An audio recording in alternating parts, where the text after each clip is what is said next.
and gentlemen, welcome back to The Boys Review, the first episode of Season 4 of The Boys. Guess we're just a Clown Prince podcast. Couldn't think of a name today. I had so much time to think of a name, but I couldn't think of one. Lots of good stuff from these episodes, but I am joined by... I am the TruthCon, Taylor Field. Good old TruthCon. There you go. I don't see a thumbnail in there, Taylor. It's coming. As soon as I get a few more sips of my Zoa. The Zoa doesn't make it thumbnail skill or anything like that. It does. Boost brain capacity. There you go. It's been a while since I had a Zoa, so I guess I'll have to crack one open this weekend. But yeah, we are here. If you want to go back, you can. But we have reviewed all the boys. We will probably just talk about our thoughts on the boys and episodes, characters throughout this, and refer back to our previous thoughts. But yeah, if you're so inclined, they're all there. Maybe we should have a preview special or whatnot. But yeah, we will be reviewing every single week of the boys. We should usually be having it out for the Fridays. There's a couple of times where maybe there's some movie releases where maybe one gets bumped, or we'll figure that out, but we'll announce ahead of time. But for the foreseeable future, well, even let's see, yeah, foreseeable future, we should have the boys. I guess the next one will be The Quiet Place. That'll be we'll see. And sometimes we'll try to have them all together. But the plan is we're going to be reviewing every single one of the episodes. So Taylor, I'm using are you live there? Or are you frozen? Oh, Taylor's frozen. The video, it sounds like he looks like he's looking intently. Before I throw it at him, everything you know is down below. The links, the audio, the Discord join there. There's tons of fun stuff with just lots of announcements with the Acolyte Discord's popping off. The boys one's going to start popping off. These are the fun times when you get shows that multiple people are watching. So it's us, other GV hosts, other GV listeners. It's always a fun place. And then Patreon, that is the best way to support us because you get episodes ad-free, early, and exclusive. There's about 2 exclusive shows there. There's there will be some polls coming up. There's lots of things you guys will be helping us with. GeekVerse.ca, which is happening August 3rd. That is going to be our 9-hour stream that is to celebrate the GeekVerse anniversary. We've announced a bunch of things. You can look, there'll be probably a master post soon, but we're doing GeekVerses where we take 20 fictional characters and do a Deadliest Warrior. We're going to be doing a team trivia with myself and Dylan, facing off with some patrons. We're going to be having a wrestling match. We've talked about the newscast, you can get there. And then we will be doing the 2012 Golden Geeks, which is our version of the Oscars.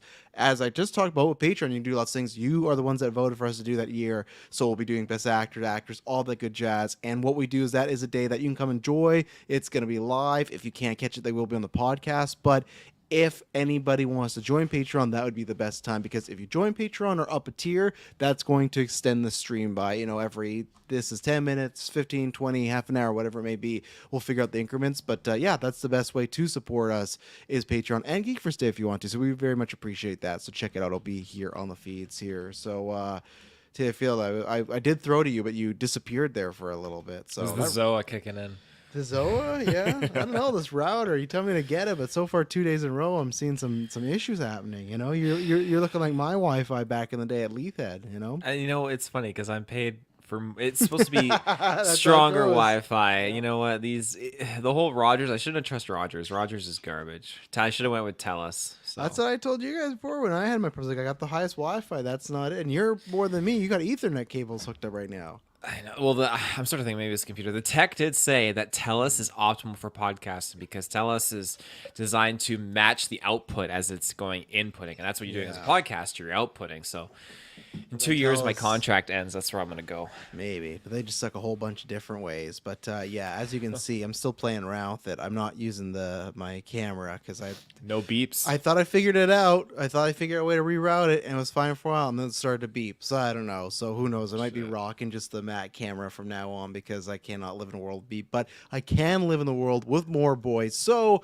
what we're gonna do is, I guess the show, someone's going to clip that out and make me look like some right-wing toxic man. Like, I can live in the world with more boys. Not too many women in this world. I need some more boys. But no, we're going to give our non-sport thoughts on all 3 episodes as a collective, and then we'll let you know. We'll take a little ad break, and then we'll get into spoilers. So if you've only seen a couple or you are behind, we will talk for about 15, 20 minutes of just our overall thoughts of the first 3 episodes. So, yeah, Taylor, take it away. What did you think about us coming back? Obviously, last year, we left on a couple cliffhangers, found out Butcher was going to be dying, found out, Homelander killed the innocent man. I'm trying to think what other cliffhangers there was. Obviously, Ryan was sticking with them. Yeah, Ryan was sticking with them. They put Soldier Boy back at ice. We had lost Black Noir, so that was also Hmm. a question. Maeve had outed Homelander and all these videos and stuff. And luckily, if you have any questions, I did rewatch every single season episode of The Boys leading up to this Good. because I wanted to, and which is it helps because there are some things I have questions about. But what are your feelings so far about on the first 3 episodes of season 4? Yeah, I'm super super happy with them. I think they're great. Well, I wouldn't put them as the best episodes of The Boys of all time, like Mm. all time like openers for those first three. I'm definitely really enjoying them, and it's a strong start. I think that there were so many things going on. That's again, it's just picking up because I didn't watch the previous seasons like you have. You've committed to that, which is a good refresher. But I'm trying to pick up and connect with these storylines again and these characters and just kind of figure out okay where things are. I should have done maybe a bit more of a recap, but Do it for season 5 when it ends, I'll right? do it. I'll probably do it for Yeah. season 5. Yeah, that's ending. But yeah, there's so many things that are going on, and I just think, man, it fools me. It really, really does. Because I think, holy shit, the one particular thing Fools. in the we were talking about earlier today just totally fooled me. I thought it was going to be actually happening, Oh but right. no, there's a lot of cool twists and stuff that's going on here, and just man, Homelander being Homelander is just man, it's great. It's just he's just so crazy and quirky, and these characters really just being uh yeah, sense of deja vu there in the chat.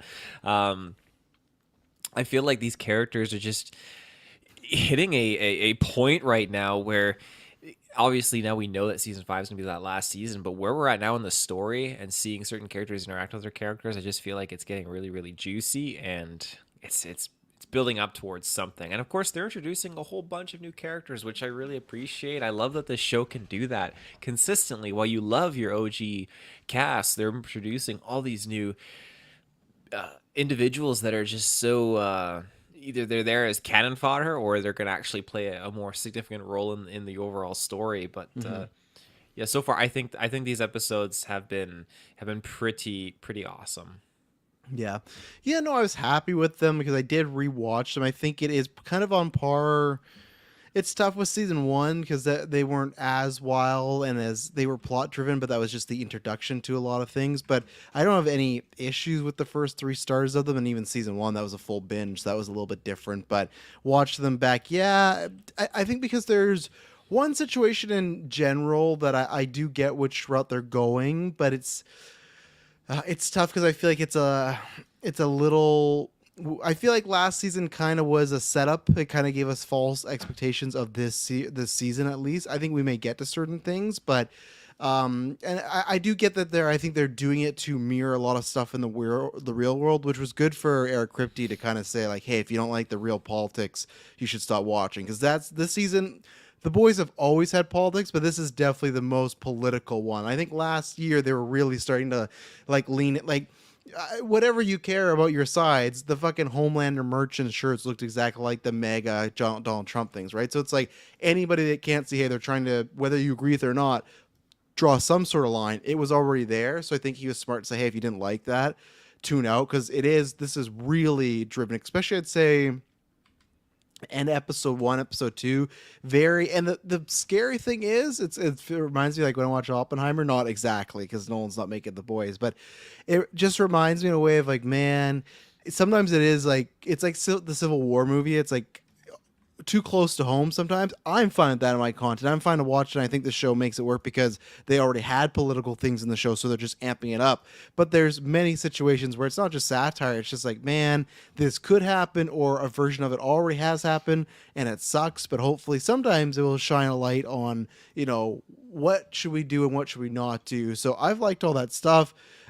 Performances all around, I think, are great as usual. Carl Urban's great as Butcher. Anthony Starr is just amazing as Homelander. We'll get more to it in spoilers, but I think this is like it's still Homelander, but it's a very I won't say very different, but he's going through a different crisis than he has before. And I'll say it's Mm-hmm. a side we haven't seen of him. And even the way they're shooting him, it's lots of close ups and moments with no music and no audio. Like let's just say he's going through a crisis, which I don't think they really showed in the trailers. Just kind of showed like Homeland wrecking havoc, but he is going through maybe his version of a midlife crisis. That's not what you want with Homelander. There's a couple stories, like I said, that I thought were dropped too easily, or stories that I just feel that I'm not that invested in. But I think that kind of always happens with the boys for other people, right? Because for me, I go like, man, I still like I like seeing the shenanigans that the deep gets into, but then I'll see other people be like, "That's my least favorite part of the show. I hate it." And I not that I hate certain aspects of the show again, the spoilers, but there's definitely like I don't think it's like when now I'm rewatching House of Dragon, and always you could rank them, but it's like there's certain stories where it's like there's 5 stories going on, and most of these are pretty on par for me. Where this, there's definitely like a storyline that kind of similar to the other seasons. I don't check out, but I don't care about as much, and I'm not really enjoying the route they're going. So it's just a couple characters where I thought, oh, who knows what they're gonna do here. But yeah, overall, you get what you want with the boys. There's some action in there. There's some political stuff. There's some satire. There's some gross out moments.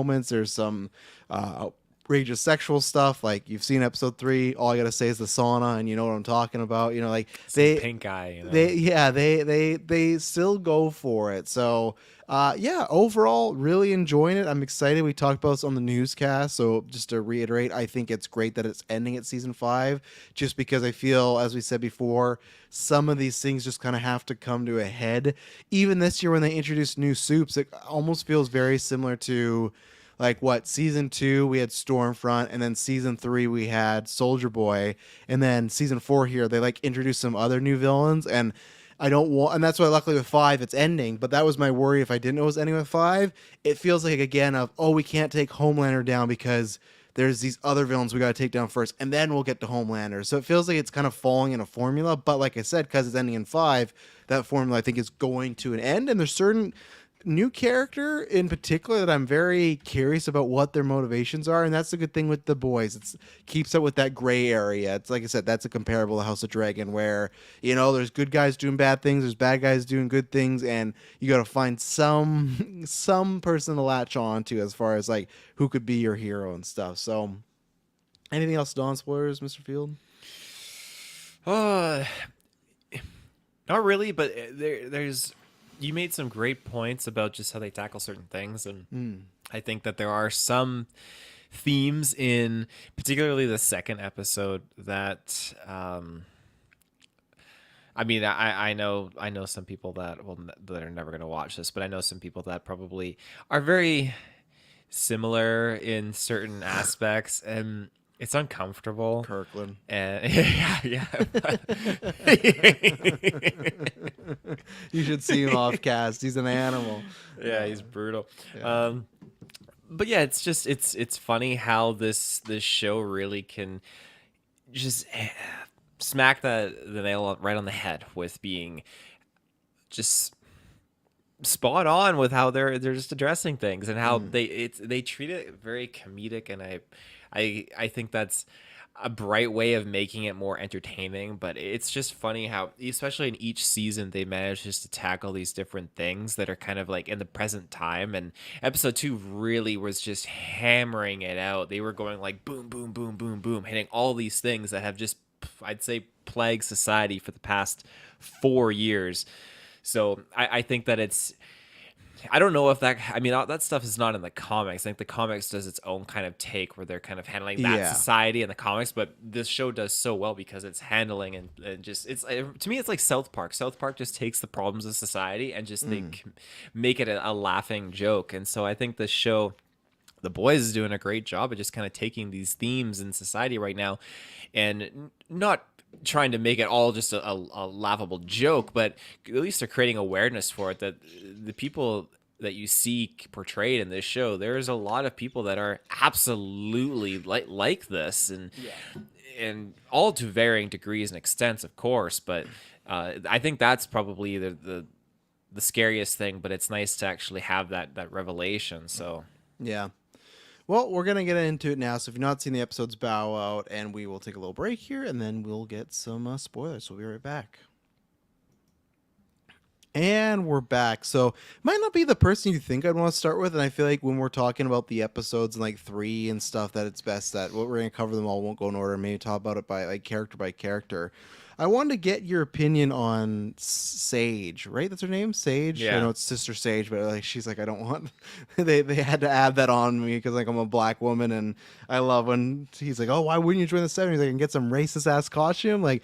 So I she's a very interesting character. So what they establish is okay. We need new members of the Seven. Obviously, Starlight's gone. We lost, I guess. Oh, right, we lost Maeve. We'll get to Black Noir, but he's back technically. But we, why am I thinking? Because they needed three members. Who else am I missing? They lost Maeve because she, like, in the world died? Question mark or like quotation, but she like just ran off. And then they lost. Who did I just say? They temporarily had that guy who won the competition, right? Starlight's No, friend, and then they no, killed him. that was they gave that spot to the Deep. Remember that video that like Oh when he comes yeah, up?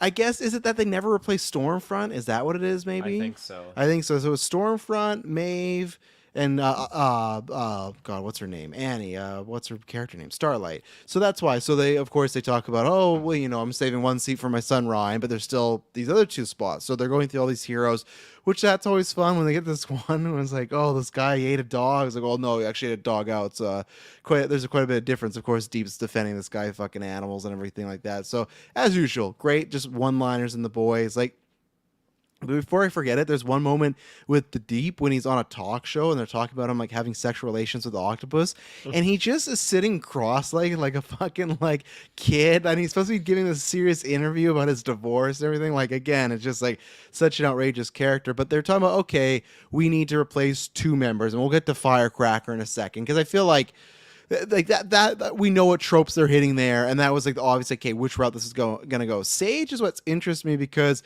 they set her up by she's the smartest person in the world, so she's kind of like a, I don't know, Franklin Richards, Tony Stark. She's just very smart. She can not only book smart but just read the situation. She looks people up and down, so it's like her brain is so, it's almost like oh god, what's that movie with Bradley Cooper where he pops the pill and they made a TV Limitless, show. Limitless. Yeah, Limitless. It just feels like that's her powers, right? It's just her brain can just pick up stuff more than other people. So at first, you know, they shoot her down because they train her in some history.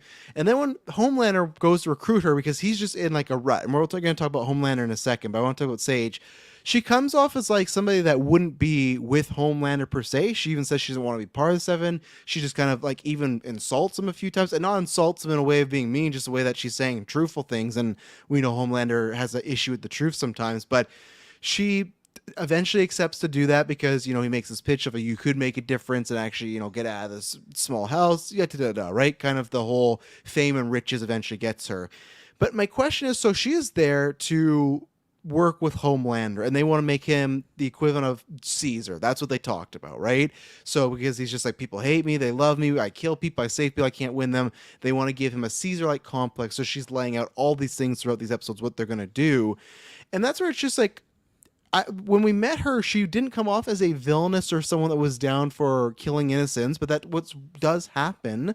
But then as the episodes go along, I just feel like with Homelander, I feel like when it's Ashley by herself, not with the soups, I feel like when it's the Deep, she's like continually, even A-Train a bit, she's continually like trying to be everyone's friend, and not in a way where it's like pathetic, in a way where I don't know, does she just like these people, or what I think is like she has some sort of long con, right? And I don't think it's like, at first I would have said, oh, she's secretly working with the boys and Annie, but she's still getting innocent people killed. So I don't know, is it even simply like she just wants to lead the Seven?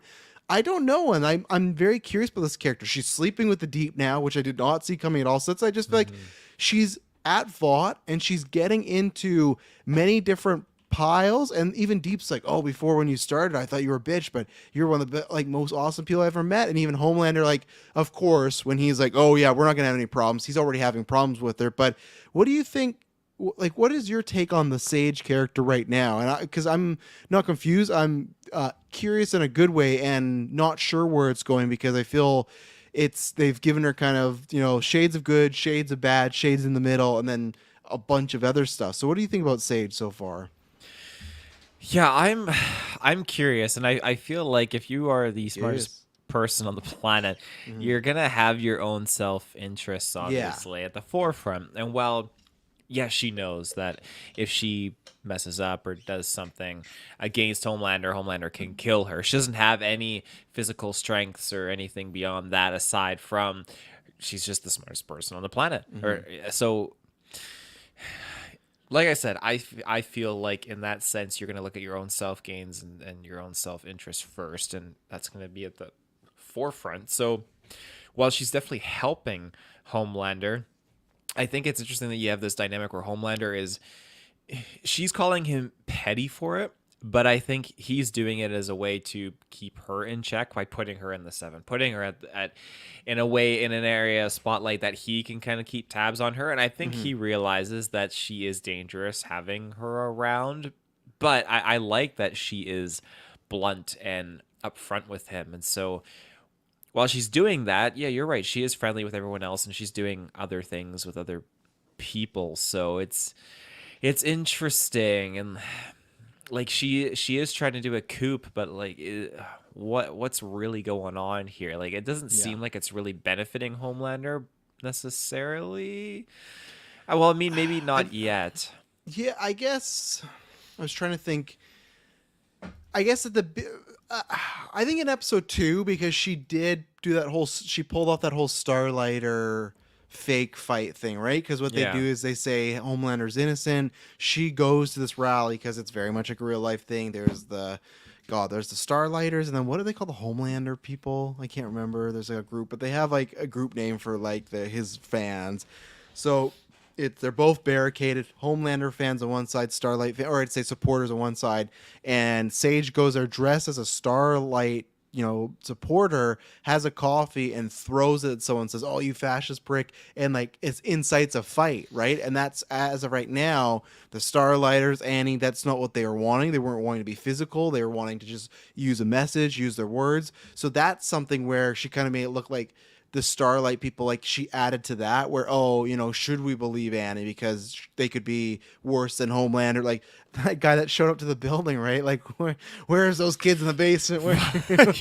I'm here to save the kids. We don't have a Yeah, basement. and again, the funny thing is they did it in like a comedic way, but it is like that shit unfortunately happens like all the time. Like I'm not even trying to make this political, but like some guy was arrested today. He was going to a Bad Bunny concert. He had a bunch of weapons, and his goal was he was going to go shoot it up to start a race war. He said, and this just happened today. And so it's like that's what that accomplishes there. So I feel like she's taken some heat off him at least. So I feel like it started rocky in episode 1, and it was going good in episode 2, and then episode 3 it's back to Rocky because like Homelander just doesn't like a person that's going to question him. But he said, "Oh no, that's what I want. Like I can handle the truth." We all know that can't be Homelander. Like he can't handle the truth. Like that's one of his worst qualities. So I don't think it's going to get to a point where he's going to want to take her out per se with some of these actions, because I think he does know she's smart and he could use her. So I think she has benefited him that way. But again, he's already getting kind of a little upset about it. So I really don't know which route they're going to go with that. And that's what's interesting because she's like a wild card. But again,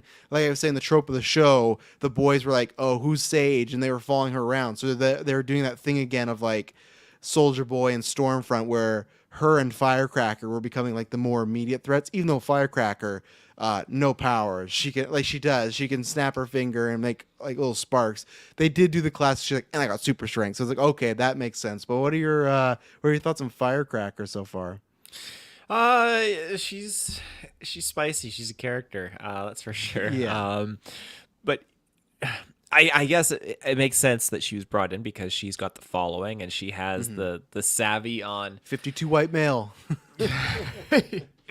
she's got the knowledge and the insight on I think pushing this fight a little bit further. Yeah, and she's already completely opposed to Starlight, right? Like we learn why later, but even before she's in the seven, Yeah. she's all in the like F Starlight bandwagon. So Yeah, exactly. So I think the motivations are there, and I think that's obviously what Sage wants is to have someone here that is very loyal to Homelander and wants to make sure Homelander succeeds and put Starlight down. And I say that because she knows that there's a leak. She knows that something's compromised, so she's trying to help flush that out. And so you need reliable allies on your side while you're trying to figure out who the mole is and whatnot, which Homelander did not deal with that well because that girl's like, oh, Starlight, she called me earlier today, and he's like, and just fucking beams her head when Sage is like, Christ. doesn't matter, like you're gonna be okay, right? And Homelander's like, oh yeah, she's gonna be okay. And then yeah, like, oh, we found the mole and just killed her. And then Ashley, who again, I don't have much to say about her, but we talked about her last season as a rewatch. She's one of my favorite, just like minor characters in this show. That actress always delivers. She's fucking on point every time. Like, I legitimately hope after The Boys we see her in like a lot of comedy movies. Like, I know they're not making them anymore, but I wish she was around when they were doing like the Apatow Rogan crew movies. Like, I feel like she just would have fit in perfect because just even later when she's having that sex scene with the guy and she's just like, "You want me to step on your balls?" Now, just like The shot of the heels. yeah, it's her delivery. She never feels like a caricature. It feels like this is a real person. And poor girl, she was gonna try and go to Disney, and then after that, she tore up her resume because she just realized if she tries to leave, they're gonna kill her. And that's where I don't know if you remember this. She helped cover up Maeve escaping last season. So I think her and we'll get to A Train. This is more signs that okay, she can't get out. What's going to be the way to get it like out of the situation is to end it right with Homelander or the boys or with the Seven and stuff. Like she can't leave, so she's going to have to. I think she's going to be another turncoat. And man, I think if they ever get to the situation with like MM trying to like use her services and recoup her, and if she were to ever be at like the boys' lair or be around Butcher, like I just think that's comedy gold if we can get Ashley with the boys for not like to be the part of the boys, but just like if she's a mole, I think there is so much good stuff there. So I hope that happens and she continues to deliver. But yeah, Firecracker is like red eye thumbnail girl. Like that's what this person is. It is the person that is like super anti woke, super this. Like she has this like plaque that says Jesus, guns, and babies. Like she's literally like if you think the worst type of right wing person that's very over the top, that's what Firecracker is. I still got the sense though that I don't know if that's truly her because she does give that speech about like I'm not trying to offend her, but she does give that speech about like why be almost a good person and be forgotten when you could, you know, have some big beliefs and be remembered. So I'm not saying she's not racist or not transphobic or all that stuff. I believe this character probably could be, but it feels like she's definitely playing it up. And I think that's also a shot at like we just talked about with our stars review. We know there's so many people that I'm sure there's some YouTubers, some critics, some fans out there that are maybe legitimately mad, but then we know people that are just they're just doing it because they get clicks and money, right? They make the same like there's one podcaster that had like the same thumbnail 3 videos in a row, but they're all like 200K because it's just them going, oh my god, and it's showing a picture of the acolyte, and it's just like okay, and it's just complaining about the same thing over and over. So I think like that's what this was hitting on is they might have these views, but they are on purpose turning it up to 100 just to get monetization off of it. And that's what she's doing by getting in the 7, right? Because she's not really like,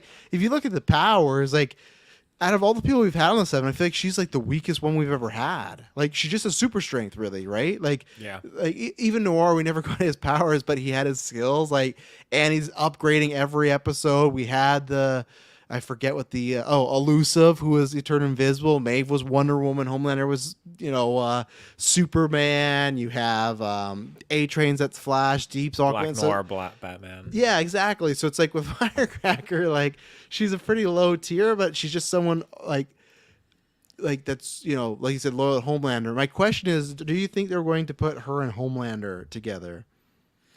Because I think so. She was I mean, trying to get some these episodes. He's emotionally compromised a little bit here. Yes. Ryan's going for Butcher, and Homelander's just all sad now. So I think you could see it like he's gonna show up at her room, and they're gonna have a crazy fuck session or something like that. She's gonna be firecracking on his Laser balls my or something tits. like that. She's gonna use that. I think what's gonna happen. I'm not saying they're gonna do a Joker Harley Quinn thing, but I think they're gonna hook up. And Homelander's not gonna fall in love like he did with Stormfront, or I can't remember the, forget her name, but the lady from the first season that was like his handler and he drank the milk from. Like, I don't think he's gonna fall in love. I think he's just gonna like have sex with her sometimes because he's stressed, and this girl's gonna take it as more and be very annoying to him, and that's how I think it's gonna go. I think it's gonna happen at some point.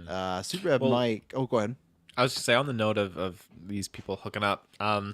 So with Sage and the Deep hooking up. Now, what was that pan shot to that little bloody instrument? I didn't know, and that's why I was going to ask you. I wasn't sure if I was missing something. If anyone in the chat knows what that was, it was like, yeah, it was like a rod, and it was covered in blood, and I thought we were going to get that revealed later. I'm not sure if there's something in the episode that I missed, but that's where I was like, again, okay, she's up to something. So if anyone in the chat knows, please let us know because I didn't know what the rod was. But go ahead. I think I found it here. Interesting. Be great if you shared it, motherfucker. You know, I can't. I'll read Superman Mike's question while Yeah. Taylor's reading. I just took it as her wanting to play around with them, see what happens, like a scientist running a human experiment, which I guess that could work out. And again, she's still on the villainous side because part of her experiment is killing people, so she's somebody that has to be taken down. But yeah, I could see that. I think her hooking up with the Deep makes things a little more less about the experiment unless she is just trying to turn the Deep fully, but I think we will get to them. I think he's not having a good guy turn. But what was this rod? Apparently, it's a metal rod that temporarily deactivated her powers. Why would she want to do that? Just so she couldn't think for a little bit, I guess? I guess so, but it makes sense because she's eating the junk food and she's watching garbage TV, right? And it's completely different from what she was doing before, where she's always reading books and just so Okay. Did invested. you get that from the comics or like someone This is off. online? This is off Collider. Okay. I guess there you go. I guess they'll lean on that more, and that's fine. I get that. Like, Daredevil likes to take a bath in water to take out some hearing and stuff like that. So that's fine. I thought it was a bit more. Well, I'm guessing though. I was gonna say I thought it was gonna be more vital, but I'm guessing what's maybe gonna happen is at some point somebody might use that rod to like weaken her defenses maybe, or they'll just know that hey, when she uses that she doesn't have the smarts, so we could like outsmart her, outwit her. So I feel like that rod has to come into play, right? Because I think so. They focused on it, right? They yeah, panned to so it. someone's using that. So yeah, we'll see. So yeah, let's we're talking about the partner. Let's talk about Homelander. So Homelander, he was on trial. Episode 2 or 3 he was not guilty.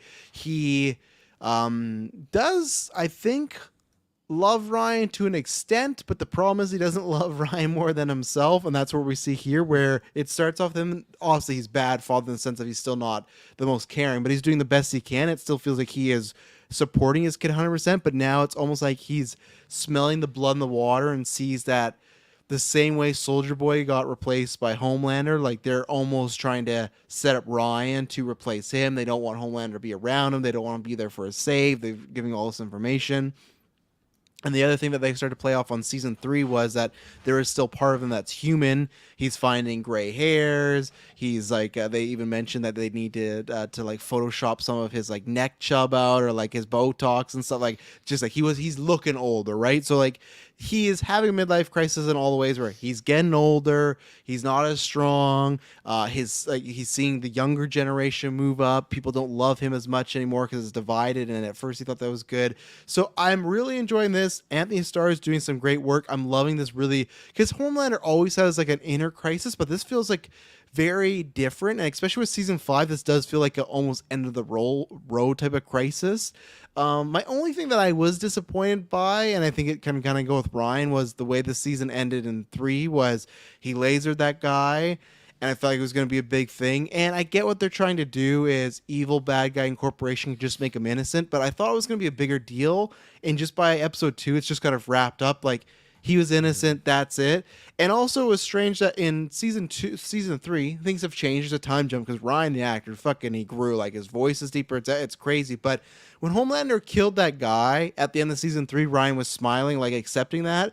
But I feel like the second we pick up in this season, Ryan's like back to like, I don't like this. I don't know if you're doing the right thing. I feel off. So I felt like the season 3 finale kind of was a trick because it just feels like Homelander's at status quo. It feels like no different than where he was last year of there's some people that support him and some don't. It just feels like, okay, he got away from. I would have liked to seen a little bit more. So I think a few of those plot beats I wanted a little bit of writing. But as far as the Homelander character himself, I think is still phenomenal. I'm very curious what they're trying to insinuate where he has to go back to like where he was born / created, because I don't know how that would help him. We got a couple flashes of him in like a vault and stuff, but I don't know what we'd get out of that. And I'm not saying it's a bad thing. So what are your thoughts on Homelander so far?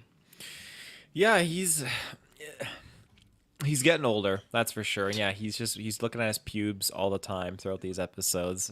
He had a pretty long pube there too when he first Very pulled it long off. pube. Like, do Yeah, whatever you want downstairs. But if all his pubes are like that, he's got a fucking like jungle down there, Homelander. big jungle. We finally got to see him without the uniform on, which was interesting. He was in bed. Yeah, we've only seen that once. It was no, we okay. So there's a cheat. The only time we saw it was in season 2. One was when the guy that was like the person that would change into Homelander would do that. Yeah. But there was one time in season 2, Ashley came into his office and he was naked because he got a hard on because his points had went up. People were liking him more. Oh. But yeah, it's very rare we don't see him in the costume, and I think that's almost on purpose. Like And he was in a Captain America under incognito suit too, right? When he went to see Sister Sage's place. Yes, he was. Yeah, he was had the great. classic hat and everything, and even when he was nude, he had like almost like Homelander underwear. Like it was like it looked like made specifically for him. When he had that fucking like chest of like the milk bottle, his pubes for some reason. He had Black Noir's sword. He had a picture of Stormfront from when she was in the Nazi like Third Reich. Like I love that he has this like little Dexter kid of bad memories. Fuck, what a character. I know. But yeah, I think you said it spot on. He loves Ryan, but he loves himself more, and he just is getting pissed off because Ryan's just doesn't like hurting people. Is developing down a different path, and it's not the path that that Homelander wants him to go down and set up. And it's even more conflicted because Ryan's like, oh, I don't want Butcher to die, and oh, I didn't mean to kill that person, That Coy. poor stunt guy. Yeah, the poor man. stunt guy. And just like you pushed me a little, and he was gone. Which I was so glad because when I saw in the promo Ryan killing a person, I was like, oh, like that feels really early. But I like now that he killed him and felt regret immediately, where Homelander feels no regret. Even at episode 1, he's training Ryan to talk like humans are useless there are and play toys. Yeah. and Ryan repeats that. So that's where again I still need a little bit more, but I did like that. Okay, Ryan, like I said, he's not a cold person like his dad, and I kind of feel like I know they're working on this virus, which we'll get to because there's stuff about the Homelander thing, but I feel like a combo of the virus, but more so like Butcher and Ryan got to kill Homelander, right? Like I feel like it might go in a way where Butcher makes a sacrifice play, but I feel like Ryan has to do that. I don't know. I just feel like that's what they're leading to. I think so. I think Yeah. so. I mean, especially seeing how much older he is now, I feel like are how are they limited to this? Are we gonna have Butcher die because he's got 6 months? So is he gonna die, and then we're gonna get like a time jump a little further with Ryan being older and finish the fight? No, or is Ryan he's gonna making it be to able season 5 at least? So Butcher. Ryan's gonna kill or fight Homelander within the 6-month period? Well, season 5 could still be into that 6-month period, right? Because 6 months just seems like not a long enough time to train Ryan to fight Homelander.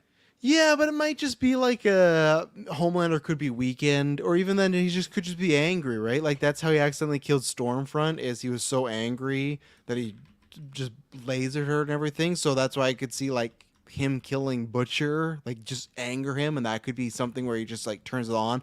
And maybe Homelander is weakened because we can talk about that virus a little bit, where they said that the virus from Gen V, which, if you don't watch Gen V, it's fine, you don't have to, but that's where they set it up. They found a virus to kill Soups, but the thing is, it's of course not powerful enough yet to take out Homelander. So again, they, like we said, why I'm happy 5's ending. It's like another, oh, we found someone kill Homelander.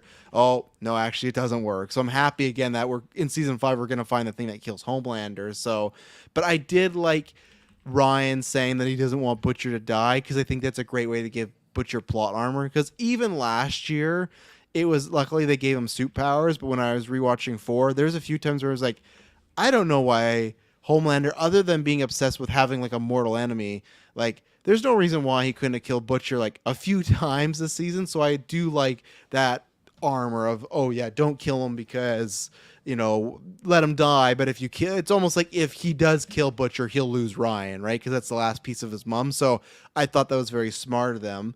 What was I going to say? Superman says, how do you guys feel that they've been handling the Gen V stuff virus so far? I feel like it's a looming big plot point that may not really be important to season 5. I think you could be right, Mike, because like we said with them saying it's not ready yet. But I think it's fine with it being a looming plot point of just they found a virus and they could take him out because they just mentioned it a few times. I think they could have gave a little more backstory, but at the same time, I think they're trying their best because they make fun of Marvel, right? I think they're trying their NDC and everybody like just the connected universes. I think they don't want to make you feel like you have to watch Gen V. So I think if they hit it too hard, you do start to lose those people like, oh, like I got to watch the fucking college show. Like I didn't really have any interest in that. So I think they're doing it just right. What about now? Right now, what about you, Taylorfield? No, I think they're doing it in a pretty good format, and I'd be curious to see how many people really latched onto that Gen V show, and to see how many people are really. I guess like are all the fans of the boys, were they all going to Gen V? I feel like some people probably would skip Not it. all. I don't think so. I don't. I'd like to see. Yeah, I guess what the percentage of it all is, but definitely not because I feel like there's tons of other shows that have spin-offs where it's just I like the main stuff, right? Yeah, So, and while it definitely a lot of spin-offs, they don't always have a lot of like the main characters in there from the main baseline show. While I definitely appreciate that it wasn't those characters dominating the spotlight in Gen V, I still appreciate the additions and contributions Gen V played to the main story. But I think it's great because in this season you get maybe 3 mentions at the most of what happened at the university, and just that's it. The only thing you need to know and the takeaway from that is, hey, there's this virus. Well, the kids are in Vought somewhere. I don't know where. Maybe they'll pop up. Because there is Gen V is confirmed for a second season, isn't it? yeah, it's confirmed for a second season. Then 2 characters are popping up. I can't remember their names right now. I know we talked about them, but it was the girl that's like the Jean Grey type of character, and then the guy that was like he was locked up and crazy and saw the puppets and everything like that. So I know Right. they make an appearance. So yeah. Yeah. Anything else on Ryan too? Because we were talking about them. Any thoughts on Ryan before we move on along from them? The Homelander Uh, people. no, I don't think so. Although I liked when he walked into the kitchen, and Butcher was there, and then you get that good little dynamic with Homelander and Butcher, and Homelander's just like, oh yeah, what, 6 months? Oh, I'm gonna. It felt very much like a Batman Joker kind of Yes. conversation because he's like, oh, I'm gonna miss our miss us, miss our dance, kind of a thing. Yeah, and So. he's like, "Oh, we're never gonna get that big finale," and I think they are gonna get that big finale. And if it's not Ryan killing him, it's Butcher making the sacrifice play and doing something that's gonna kill him, right? And Yeah. yeah, I liked Homelander being like, "This isn't the Neverland Ranch. Like the kids are safe Yeah, you here and can say everything." no. So, yeah, so yeah, he's so good at that. I love Homelander how just gross and awkward he is when God, she was in Gen V, and I always forget her name. She's running for vice president right now. What's her character's name? I I'll pull it can't up. remember. You mean when he's like, don't get pregnant? Yeah, don't come back It's like, pregnant now. that's what. And it's just like her nightmare of just like, please leave me alone. I will find out where is she because she was in Victoria Newman, right? She's running for vice president, which is like Sam and Kate. Thank you very much, Superbad Mike. Those were the 2 Gen V people. But yeah, Newman. She was obviously in Gen V. She was somebody that I told you before when I was rewatching the first time the head popping thing, a character gets her head popped, the next scene was her on the TV just like at this like doing something, and it was just like so like from day one they literally just showed you the next scene was, oh, it's this person, but like it was like a new character at that point. I really enjoy her. What did Huey throw on her? Was it like, I thought it was like at first I thought it was the virus, and I was like, I fuck. thought so too. And I was like, man, they're just killing her off. Like that's a big play, but I don't think it was. It did melt her clothes though, so it wasn't just like hot coffee or like Well, that's the stuff was they it just put into our eye drops, right? So I think they were trying to like it was just acid. okay. So yeah, I guess so. And that was interesting too, where I like her as well because both Huey presumably and then Butcher also just tried to kill her in episode 1. Yeah. And I like that she's still trying to take the approach that she does not want to be evil like Homelander. She wants to do a truth. She wants to find a way for everyone to work together. But at the same time, if it's going to happen, she's going to want to she's gonna kill you, right? Like if some things don't go her way, and yeah, Mike, you're saying ass as well. So, and that's what I thought when the clothes started to burn, but I wasn't sure if it was because, like I said, when the first time I thought, oh, this is a version of the virus, and they just fucking killed Newman right here, and that was really bold. So they did the classic, like, okay, she's semi Homelander too, where she's like invincible or impenetrable. So that they made some comedic stuff. I really like the actress that plays Newman. I think she does a really good job, and the more and more I've seen her, I've just like grown to like that character. So I'm curious which route they're gonna go. They were the big thing was one, we get to see her daughter's suit power, which was just a fucking weird like creature Remind mouth. me of And Vampire's Blade too. yeah, exactly. So we got to see that. So her daughter's completely being trained in the way of like. It's funny. That's what I love about the Newman character. I feel like she wants people to think she's better than Homelander, but I feel like she's just as worse. She kills innocent people. She's clearly trained her daughter just to kill at will, So it's just like she can think she has higher ground, but she's not. What do you think is going to happen? Because I feel like the main crux of these episodes were obviously she wanted to work with Huey. Huey said no. And I thought she was being somewhat genuine of like expressing that she'd want to work with him. She wanted to work with Butcher, but then just got a butthole picture. So That's that great. didn't work out her way. So now in episode 3 was Homelander saying that they want them to win. Because another dynamic I love that the president is completely against her. Like he knows she's a head popper and then knows that like Vought's really bad, but they're both like bullshitting each other. So it's like a very fun dynamic where they're on the ticket together, but the president's against her group of people and she's against the president's group of people. But Homelander is pretty much pitching that you guys are going to win the ticket. You're either the vice president or something might happen to the president where she would become the president, and then you're going to reveal your soup.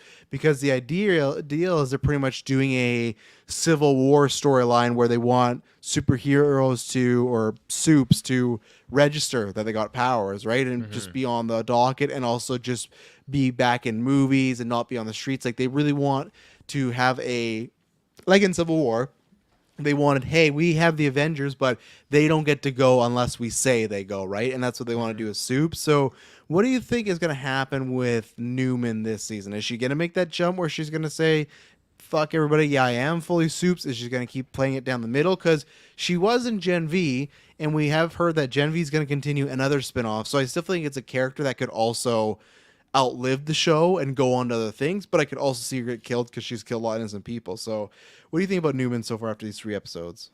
I really like her character, and I feel like obviously it's platonic, but I feel like it obviously could have also been a little bit more than that on her side of things with Huey. So Yeah.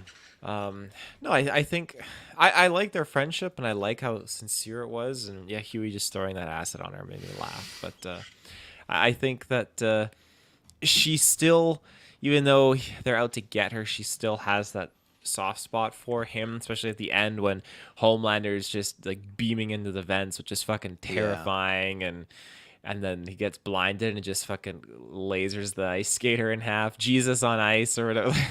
God damn. Well, no, he first got Maeve, the actress, Cut her in Maeve. half, Yeah, cut her in right? half, Yeah. and then the Jesus, he slips and then gets killed, and then the Homelander actor, I think he got his throat slit by like Yeah, a because blade. the guy was jumping over the gate and Yeah. lifted his legs up and sliced his neck. So, and like, the girl 5 got to her 10 hand people, sliced like, off. Like, are injured or die because like Homelander is just decided in this. There's like the Dawn of the Seven on Ice show, and that's where they decide to meet, and that's where Huey and Mother's Milk's getting some information, and yeah, they just unfortunate events happen. Homelander just pops off and unfortunately kills some more innocent people. So again, what a liability Homelander is, and what do they attribute it to on the news after that? Is It's like, like a oh, there's an training- electrical accident Yeah. at the. It was pretty much just like an Iron Man 1 where they're like, oh, it's a training expedition and we lost a jet, but yeah, of course Homelander didn't get any in trouble. So but do you Yeah, think but- she does the Homelander plan, comes out and says she's a soup?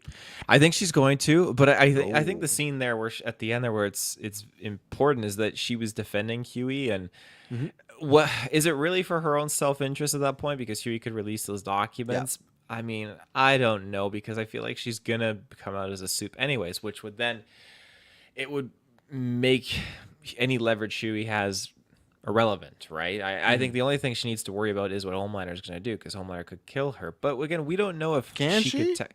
I thought we don't know if she could pop Homelander's head, right? I Well, think yeah, we assume don't. So We don't know that. In season 3, he just told her to try.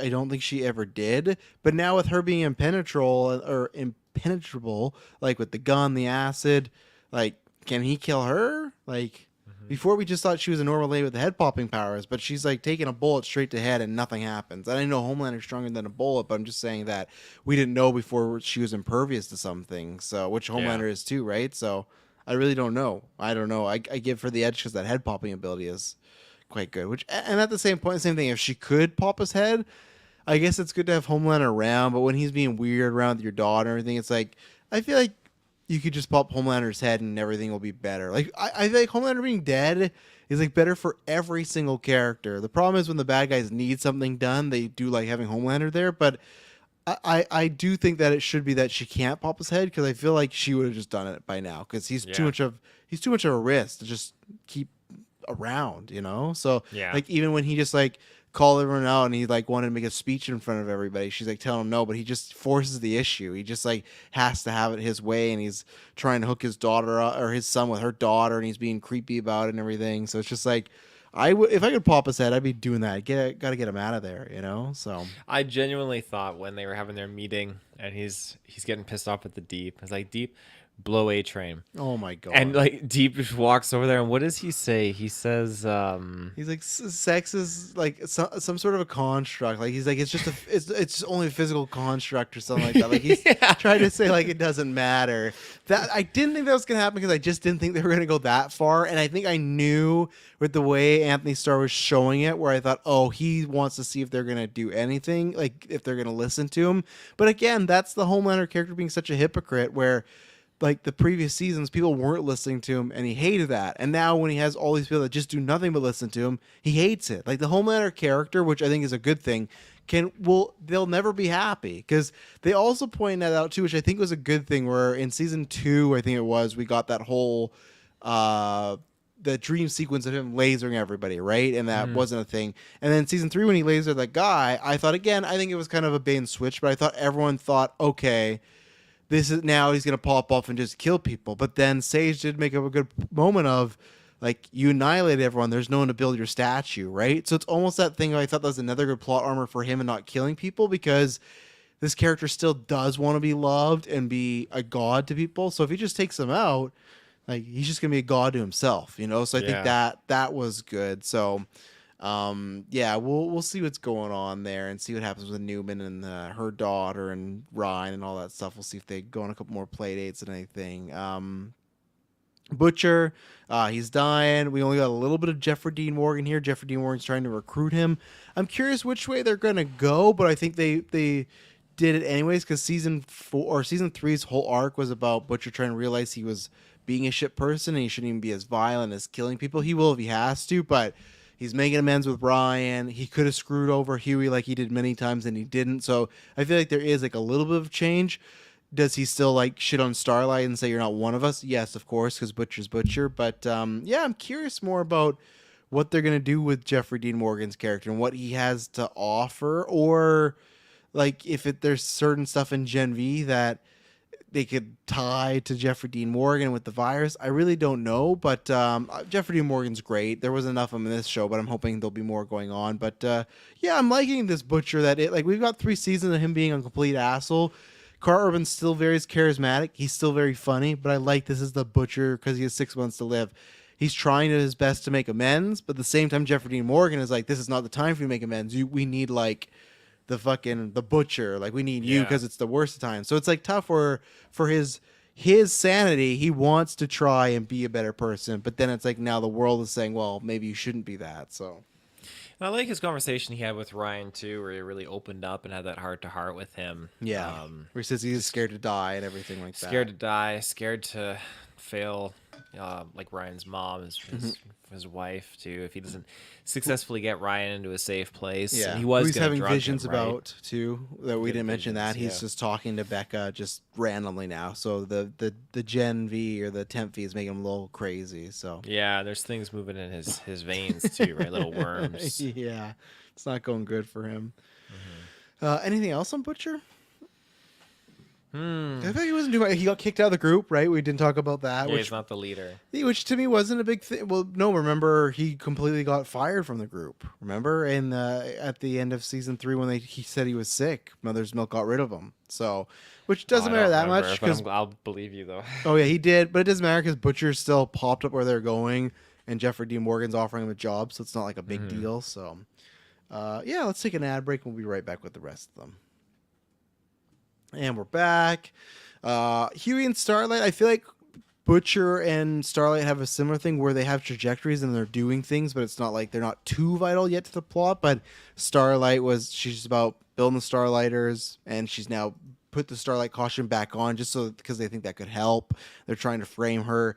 I thought it was a little out of nowhere when they gave her this backstory of her being like a brat, bossy teenager with Firecracker, because apparently while they're at some same superhero pageant, Starlight created some rumor that the fucking Firecracker did judges. Anal with a bunch of the judges, and like it was like, so I don't know, we've never seen that with Starlight, so I don't mind them adding that wrinkle, but I feel like I wish they would have hinted at her saying stuff like that earlier, because I felt like it was always she was a goody two shoes and she got to the boys, but now it's like, oh well, to get there I maybe was kind of an asshole. And it was good when she met with the other people, they're all talking about the things they've done, but I feel like that was kind of out of nowhere. But like, I'm enjoying it enough. I'm enjoying that her and Huey are together, and hope they're not going to fight again like in season 4 and break up. And then with Huey, we got introduced to her mom, or his mom. She's back because Scott God, I almost called him Sean there. What's his name? Easy payday for Simon Pegg. Simon Just Pegg. to lay in the bed. Yeah, the whole season he does nothing. But yeah, he had a stroke, and then we get this whole backstory about his mom, and she left because she was depressed and just feel like she couldn't handle it, and it was kind of back and forth, and nothing that I thought was unpredictable. I thought it was still well written enough and well acted. But yeah, what do you think about Huey or Starlight, or any thoughts if you do have them? Well, yeah, I mean, Huey's mom popping in there. He seems very, very emotionally compromised in this arc so far, and Starlight's and he's going to spread all over the case too, right? Because he didn't answer his dad's phone because he was on the case, but now there's many times where he's at the hospital when they might need him, and yeah. And at least the mom thing, I feel like they had to do before the series ended, right? Because they always established that his mom like left, like abandoned him. So I think it was good to get that out of the way now. So. Yeah, no, it was.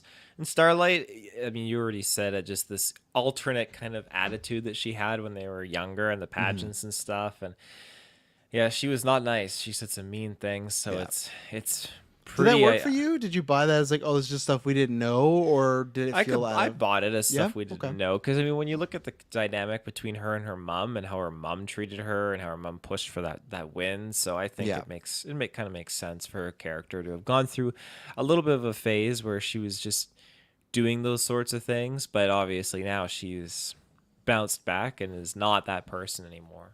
Yeah.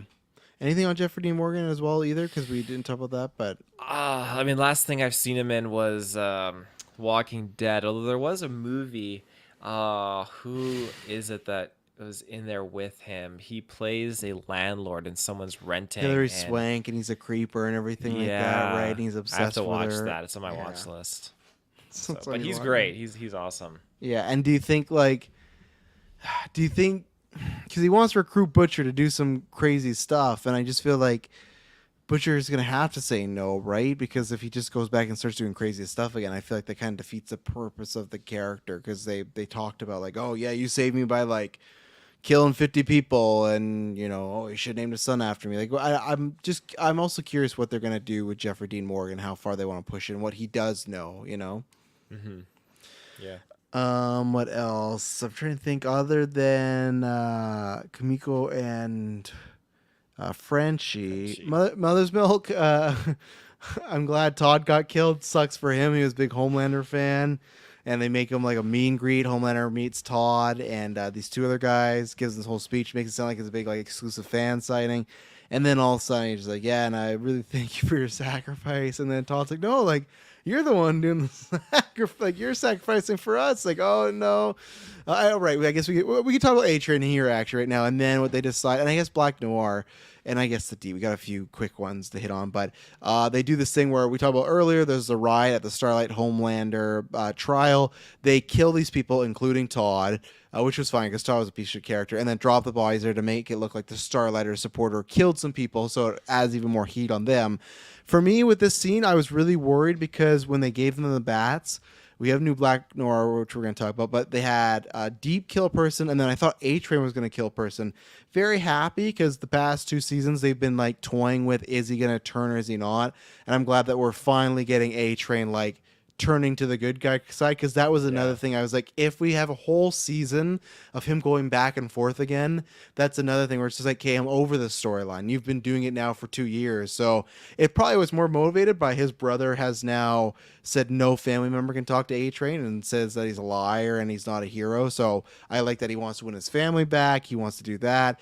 But I do think now officially I feel like A Train can be redeemed. I think Deep is like, he's chosen Homelander and he's gonna be there. And I hope the Deep in season 5 gets fucking killed in like an awful way, because he is an awful character. So I think even if it's Annie, just like fucks him up and stuff. But we did get to meet his octopus Ambrosia, who is voiced by the great Tilda Swinton. I didn't know It's that off the crazy. hop, but luckily Amazon, when you pause it, you get the IMDb, and I knew the voice. I couldn't place it.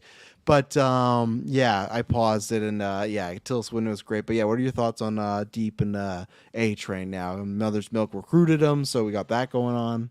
Yeah, I like the idea of A Train coming around. And I mean, they kind of alluded to that in the previous season, but he ultimately was, He always goes back. He always yeah, like it always reverts goes back. back. Yeah. So I think that it shows a lot of depth with this character too. When he's like, "Oh, you could have came up and gotten into my business while my family was there," when they were Yeah. kind of like scoping him out. So And he saved Huey from Homelander, which to he me is like did. a really good full circle of he did. This whole thing started with him killing Huey's girlfriend accidentally, right? So it's kind of like a mea culpa in a way where Homelander had him dead to rights and he saved him. So Yeah, yeah. yeah. Um, Do you Go think, ahead.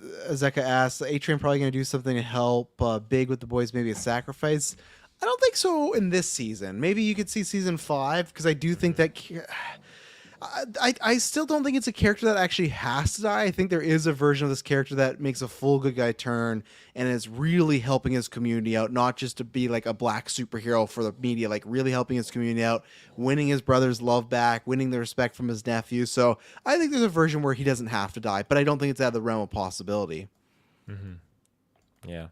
Yeah. Ambrosia, you got anything on Ambrosia or the Will Ferrell cameo, which I was mean, fantastic? the Will Ferrell cameo was just, I totally thought, like, is this an origin story all of a sudden? Like, this is Yeah. crazy. And yeah, they always get me. The camera is like cut, and they're just like, oh, what does that smell? What's that smell? Yeah. I smell an Oscar.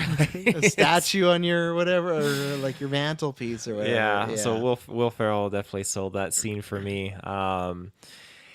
And Ambrosia, yeah, that's Tilda just voiced that. I didn't catch on until you told me earlier Yeah. today. That blew my mind. Which the Deep said that he had got rid of the octopus, but he did not. He's No, hiding definitely the octopus. not. He's hiding. He's They're in a hiding. relationship. She wants their relationship. He's calling Ambrosia babe, and Yeah. She Ambrosia wants to run go away. out. She wants to run away. Let's go on vacation. She's like, oh, my cousins have a place, or I can't remember where, somewhere, Yeah. but yeah, it's just man, it's a dynamic, and it's funny because what did he say? Like, Deep's in the elevator with Ashley, and Sage is in there too, and he's like, I got an idea, Ashley. Like, what if I show up to Ryan's save? Yeah. It's like, oh, you what does Ashley say? Oh, you want to show up to this like kids doing this thing after you're convicted of Yeah, having PETA sex with. bestiality. PETA has Yeah. him on the bestiality list or whatever it is. So yeah, Oh. causing some problems. Which that was another fun scene too. Before the save, they showed us like them acting out the save and rehearsing it, which that clicked off Ryan too. Of like, why are we rehearsing saving someone? And Homelander's like, oh, it's just to get you practice. But really, he's starting to see how manufactured the stuff is too. So I thought that was a Yeah. good example. Super Mike says, I'll never fully forgive A Train for what he did in the first episode. Do you mean just running over Hugh's girlfriend? As bad as it sounds, I can forgive him because at least in last season when we rewatched it, he did apologize and he did like he was an asshole and he didn't apologize for a while and he just like was nonchalant, but he did apologize and he did like just say like he genuinely made a mistake. Like he wasn't trying to kill and he wasn't like I think he was hurt by a little bit, but because he was just so arrogant and cocky back then. But I think he's finally starting to realize how much he has fucked up. So I think I can forgive him depending how much good stuff he does. And then I think finally, unless chat throw out anything else because we'll probably be ending it here soon once we talk about Kamiko and Frenchie. So I don't know how to feel about this. I I've said this before last season. I say again that I think almost every other than season one when they found Kamiko, I think that's her name, right? Kamiko, yeah, Kimiko. Kamiko, yeah. Other than season one when they found her and the powers, and then she had the brother and everything like that. Each season, I'm kind of just like they're always the lowest tier for me, and it's a weird thing where last season they did kiss. And he apologized, and she goes, "No, I like that. It wasn't a bad kiss." And then later on in the season, they said they loved each other, but it was bigger than just like a boyfriend girlfriend. It was like a family love, but still not in a way where I thought she was saying she was like his brother. But then when we pick up this season, it's fully, like, hey, I know you love me and I love you, but this is never gonna happen. So they right away say, hey, that's no longer happening. And then Frenchie, which they did say many other seasons that he had been with, he dated men with before, so that's not new. But then we just meet a random guy that's working with Annie that's like his love interest now, and I don't know. For me, and now they have Kamiko going to do anger management stuff. That's where I do appreciate that these episodes are an hour, and we'll see with the Kamiko stuff, we'll see with the Frenchie stuff. But both these storylines, I kind of go, I don't know if I need them. I feel like I know them well enough so far, and I still feel like the 3 seasons enough were getting us to the point where they were going to end up together. And it feels like they just dropped it kind of out of nowhere and decided, hey, we're going this like these one-way street with Kamiko and Frenchie, but then they went 2 ways. And it feels like almost they wanted to fill screen time. And if they were just in love together, well, they're together, right? So now they separated them. So I don't know. I like the idea that Frenchie's with this guy that he's lying about, that he's, I guess, killed his family. So that's gonna be a fucked up revelation when that comes out. But I'm not too enthralled, and I'm still scratching my head a little. Of I feel like they maybe did too much then in the previous seasons to make us think these two were going to be a couple. So I don't think it's bad here, but it's definitely both storylines are the ones I'm least apart, like least, and I don't, like I said, I'm not hating them, but I'm least interested in. Kamiko, we'll see maybe with this girl that we've meet, that's gonna be something. I didn't like the scene where he was high on drugs and Kamiko was fighting. He was seeing like the that stuff going on, because I felt like they had just done that in the Gen V with the whole with what was his name, Sam, seeing like the puppets, right? So I feel like it was kind of a similar scene to that, but just lesser than. So, but where are you with Kamiko and Frenchie? I always thought that their relationship was progressing to the point where they were going to be a thing Yeah. together, but clearly that's not the case here, because Kamiko is telling Frenchie just to go for it, and just have have sex with what is it, Colin is his name. Yeah. So And episode two, there was it episode 2 or 1 there, or was it, what was the first it's two, episode? right? What When are was you? when he saves them and they kiss, which I thought was That's very two. random. That's two. That's two. 'Cause Yeah, they're caught up in the fight. I didn't like that. It's like they're in the middle of this ride, and I get, but it's not like completely life or death. So it felt a little random. But Mike, I think hits the nail on the head here, where this has happened almost every season, other than like I said, season 1. I wish they'd make more effort to bring them to the main plot instead of always having their separate subplot. And that always happens. Where last year was Kamiko lost the powers, and she was trying to figure that out, and she kept wanting to sing, and she had musical thoughts. And in season 2, she lost her brother, and it was like she didn't trust the boys, and she didn't trust Frenchie, and she wouldn't teach him sign language. Like they're always off their side, and that's where I was almost fine with it being a romance. But yeah, I guess it's this is the route we're going, and Frenchie's having some also questionable thoughts about the path he's been on. So, Yeah. Anything else that we haven't hit on from the show or the 3 episodes so far? Did we talk about Black Noir? Yeah, Black Noir. Is he even a superhero? Like, does the guy even have superpowers? I think he's just an actor, to be honest. I think so too. Which is like such a good way where episode 1 they treat him like Black Noir. He's not saying anything. People are like, oh, hey, Noir. He's bouncing around until the very end when they beat the guys with the hammers. He's like, what the fuck? and then like he starts speaking, and we just learn that he's like he wants to know more about his character. Everybody fucking hates him. They cannot, like, from A Train to Homelander. So I'm enjoying this. I'm looking really forward to the time where they get in a real fight and they got to fight the boys. And because I don't even know if the boys would know that Black Noir is dead, right? They weren't around. Well, no one knows, right? That's the point of this actor. So, Well, I would assume Ashley, A Train, and the Deep Note, because after he killed them in season 3, he put his helmet down in front of them all as like Right. intimidation. So they must know it's an actor. But yeah, so the world's gonna at one point, one of these boys are gonna think like Annie's gonna go fight Black Noir, like ready for this fight, and he's gonna be nobody. But yeah, what are you thinking about this? The actor replacement for Black Noir. Yeah, I quite enjoy it. I really genuinely thought, oh, Black Noir's back. Like he Did survived. you? Like Wow. I did Okay. at the start, and I got very excited. And I thought, okay, this is much more funnier because when they beat those people with the bats, he's like, yeah, what the fuck was that? Like, Yeah. and he keeps throwing up these questions throughout the show. Yeah. Like I'm just trying to really understand the character. Like Black Noir's room is like, what does he say? It's a karate dojo, but Black Noir didn't know karate. Like Yeah. Or when something they like that. yeah, when they're doing the audition too, they're like, Black Noir, you gotta take down like your entrance. Cause when he comes in, he's like fucking somersaulting all over and Oh, yeah, everything. A Like Train's like, take it down a notch. yeah.